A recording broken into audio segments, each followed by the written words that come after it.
اب دوسری بات یہ سمجھیے کہ وَاسْتَعِینُوا، مدد حاصل کرو. دو باتیں اس میں آئیں گی، مدد کس سے حاصل کرنی ہے اور کس چیز پر حاصل کرنی ہے.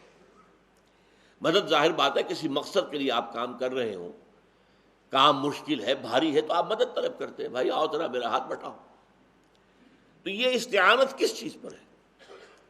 اس کا ذکر اول تو ہم پڑھ چکے ہیں سورہ حج کے آخری رکوع میں، کہ یہ ایک عظیم ذمہ داری کا بوجھ تھا جو اب امت کی حیثیت سے امت پر، جبکہ اب امت کی تاج پوشی ہو گئی، کورونیشن ہو گئی، تو اب وہ ذمہ داری اس کے کاندھوں پر آ گئی. وہ ذمہ داری کیا ہے؟ سورہ حج کے آخری رکوع میں ہم نے دیکھا تھا کہ اللہ تعالیٰ کی طرف سے جو نبی آتے رہے دنیا میں اور جو وحی آتی رہی، اس وحی کی دو کڑیاں ہوتی تھیں.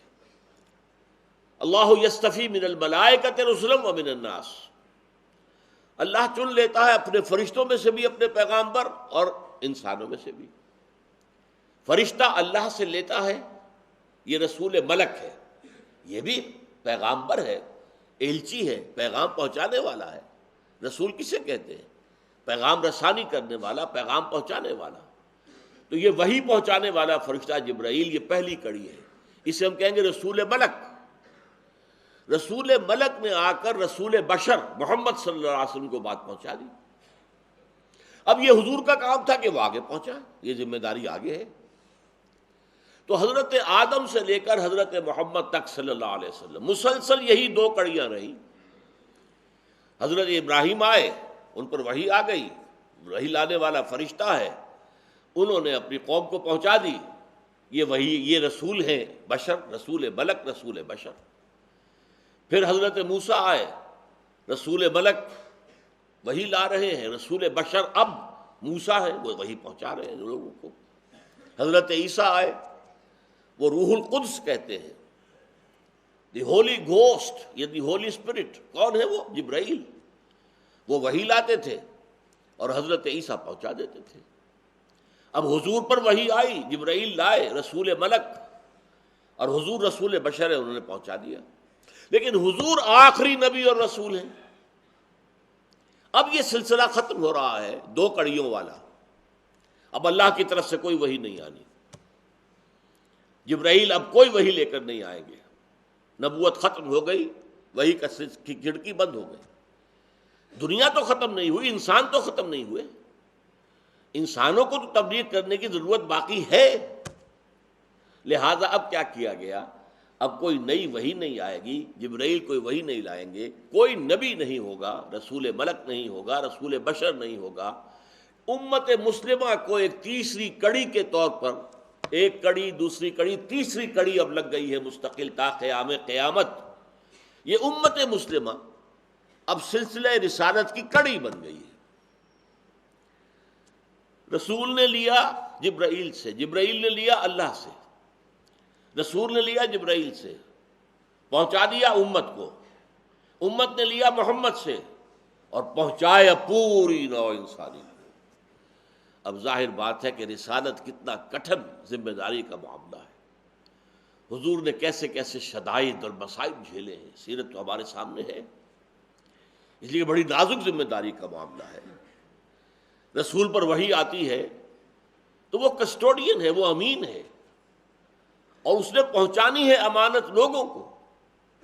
اگر خدا نہ خواستہ اس کی طرف سے کوتاہی ہو جائے تو لوگ بچ جائیں گے، رسول پکڑا جائے گا. اسی لیے سورہ اعراف کی 6 آیت میں فرمایا گیا وَلَنَسْأَلَنَّ الَّذِينَ أُرْسِلَ إِلَيْكُمْ وَلَنَسْأَلَنَّ الْمُرْسَلِينَ. ہم پوچھ کر رہیں گے ان لوگوں سے بھی جن کی طرف رسول بھیجے گئے. وَلَنَسْأَلَنَّ الَّذِينَ أُرْسِلَ إِلَيْهِمْ وَلَنَسْأَلَنَّ الْمُرْسَلِينَ. اور ہم پوچھیں گے رسولوں سے بھی. رسولوں سے پوچھیں گے تمہارے پاس ہمارا پیغام آیا تھا، تم نے پہنچا دیا کہ نہیں؟ وہ عرض کریں گے کہ حضور ہم نے پہنچا دیا. اور اب پھر لوگوں سے پوچھا جائے گا تمہارا طرز عمل کیا تھا. اب ان کا حساب شروع ہوگا. یہی وجہ ہے کہ اپنے آخری خطبے میں حضور صلی اللہ علیہ وسلم نے دین کی بنیادی تعلیمات کو دوبارہ دہرا کر پھر سوال کیا الا هل بلغت؟ لوگوں میں نے پہنچا دیا یا نہیں؟ 1.25 کے مجمع نے بیک زبان کہا ہے انا نشهد انک قد بلغت الرسالۃ وادیت الامانۃ ونصحت الامۃ وکشفت الغمۃ۔ اے محمد صلی اللہ علیہ وسلم، ہم گواہ ہیں، اللہ کے ہاں بھی جا کر گواہی دیں گے، ہم گواہ ہیں، آپ نے رسالت کا پیغام پہنچا دیا، اللہ کی امانت ہم تک پہنچا دی، آپ نے امت کی خیر خواہی کا حق ادا کر دیا، آپ نے باطل اور گمراہی کے تاریکی کا پردہ چاک کر دیا۔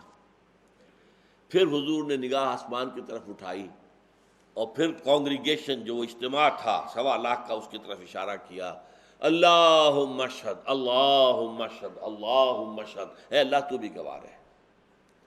چنانچہ قیامت کے دن اب رسول گواہ ہوں گے، کھڑے ہوں گے پروزیکیوشن وٹنس کی حیثیت سے، اے اللہ میں نے انہیں پہنچا دیا تھا تیرا پیغام، اب یہ اپنے طرز عمل کے جواب دے۔ پھر امت سے پوچھا جائے گا رسول کے بعد رسالت کی ذمہ داری تم پر آ گئی تھی اجتماعی طور پر، تم نے کس قدر محنت کی، کتنی کوشش کی، کہاں کہاں تک دین پہنچایا۔